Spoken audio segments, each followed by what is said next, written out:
Thanks to Hotclickmarketing for supporting this video. For more information, go to their website. Well, the games keep coming thick and fast at the moment. It's the penultimate Premier League game of the season. It's an away game at Watford. I've been speaking to one or two people before kick-off, as you'd expect, including a couple of former players. In a moment, we'll hear from Uwe Rosler, a City striker of some note in the past. But first of all, Paul Lake on what the game means tonight, and is it about the reaction now to the Arsenal game? They'll be sore. I mean, I've been working as assurance officer at the training ground, seeing the first team train, and they want to win everything. You know, Pep wants to win everything. The players do. The players expected to win against Arsenal, and they'll be upset with their performance. And there'll be certain players that will recognise that they've got to iron out these mistakes, these moments where they switch off. And it'll be probably last chance to learn for one or two players. Yeah, I think Eric Garcia has come through as being the player that he will trust ahead of Nico and John Stones. Fernandinho still feels like he's the strongest pairing with Emerick Laporte. So he might revert to that. We don't know really, and I'm not sure whether 30 wants to play there or not. You know, it's interesting that in training he's never been back in that position. He's been playing in midfield, and I think that's where he wants to play. If you were Pep, if you were in his position, what would you do tonight? He said he's going to try and use every player in his squad in the last two games against Watford and Norwich. Is that the right way to do it? Might you not be trying to think, what's the team I'm going to pick against Real Madrid and alter tactics? What would you do in this Watford game? I think it's a similar way of thinking when you're going into the playoffs and you qualify for the playoffs maybe 2 or 3 games before the season is finished. But then it's always you have to think about keeping focus, keep the players fresh, keep them in a rhythm. On another side, you also want to not risk any injuries. You also want to give the other players you might need later on in the tournament to pick up pace. So it's very, very difficult. It's from group to group. It's different. I don't know how the injury situation is in the moment. So I'd be a big believer in keeping a certain rhythm for the players and that they're not getting out of rhythm and doing what they normally do, keeping fit through games. As a fan looking from the outside, it's easy to assume that players need to be motivated for a game like this. But I'm assuming you'll say, as a professional ex-player and now manager, that players don't need motivating. It doesn't matter that this is a non-game; they'll still be really up for it tonight, will they? It's not a non-game for Watford. I mean, it's a must-win game for Watford. I think the team has been exceptional over the years in their professionalism, in their way they play. In their way, they don't give any presence away. They play their way of football, a very attractive way of football, attacking football, and want to score goals. And I don't see any reason why that should not be the case tonight. Yeah, I've got my props here, Ian. Champions League. There you go. It's all well, yeah. In it, it's there you go. It's all about the Champions League now. Yeah, it's. You know, to be honest with you, I'm a little bit relieved that we didn't go through it. That we're not carrying on with the FA Cup. I think we can really concentrate on the Champions League. So yeah, I mean that to me would be an amazing. You know, it would be our best season ever if we did manage, even through all the adversity, which is what we're about. You know, pride in battle and all that. Yeah, I would say, you know, if we can manage to win the Champions League, it would be beautiful, especially with David Silva. There you go, David Silva on the wall there. I'm Pete here in Denver, Colorado, and for this Watford game, I think it's definitely more important for Watford than it is probably for us.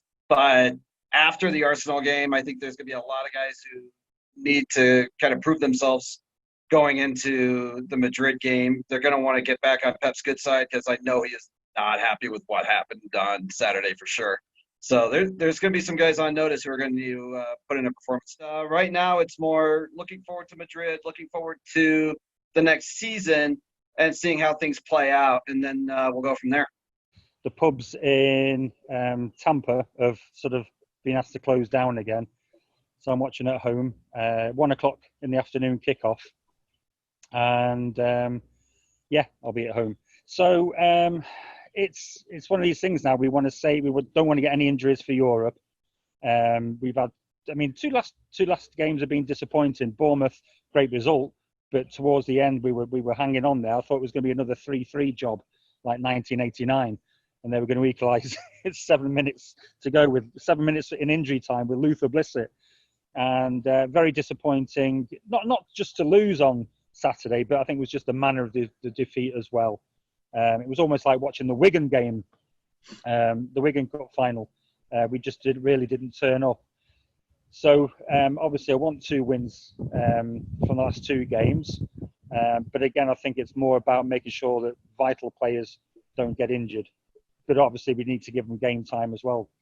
I hope Pep's giving them a bit of a talking to, and they found a bit more oomph about them, because obviously the Bournemouth match and then the Arsenal match was not at the same level as what it's been since we came back. You know, some of the, especially Bournemouth, you know, I were expecting at least another 5-0 because of where they are. And hats off to Arsenal. Obviously, you know, they upped their game at the weekend and proper took it to City. But you know, I've never seen us give the ball away as much as what we did at the weekend. You know, at the semi-final match. So I'm hoping they found a bit of fire in the bellies. Because obviously we can't play like that against Real Madrid. So, you know, I am confident we'll have a win. I just hope that we play better than we have for the last couple of matches. It's still an important game because we still need, you know...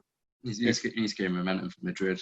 Yeah. I think Arsenal was a bit of a shock to the system, and it may have disrupted our momentum going into the Champions League, because obviously the Champions League is going to be the games against Arsenal if we're not competent enough for the first half against Madrid, and if we get past Madrid, then ultimately we're going to risk losing the Champions League. Yeah, but the concern for me is we seem to be like a one-trick pony. If we take Jesus off, then you know we've got a false 9, and nobody seems to be able to manage that. Plus the defences looked, you know, sometimes we look all right depending on what midfield we play, but the defences looked a bit shaky, and you know, having players coming in and out, like, you know, we had Otamendi and Stones. No disrespect to them as players, but that sort of scared us to death when we saw that partnership, given what happened against Norwich early in the season. So we're a bit concerned from that perspective. But it just depends on the midfield as well, and you know how I think we're definitely missing Sane,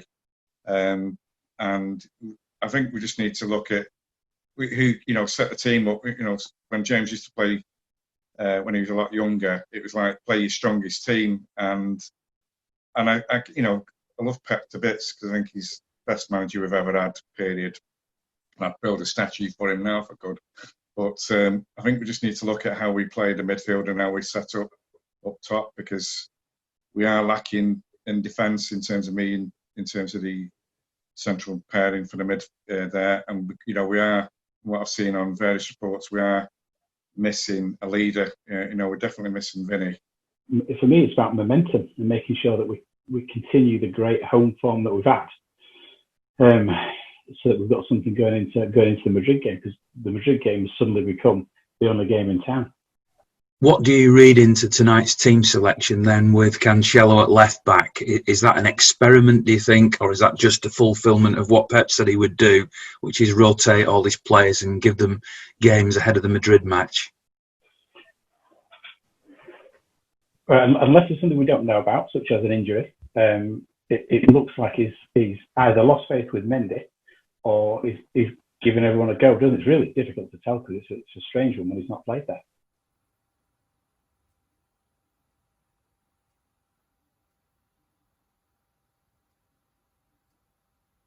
Three things. Cancelo, who knew?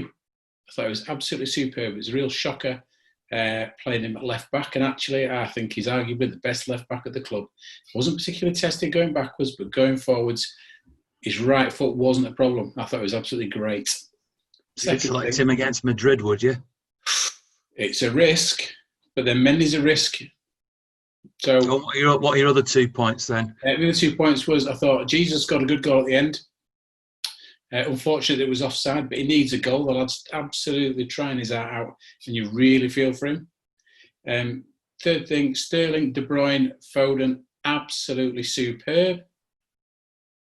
And bring on Madrid. Come on.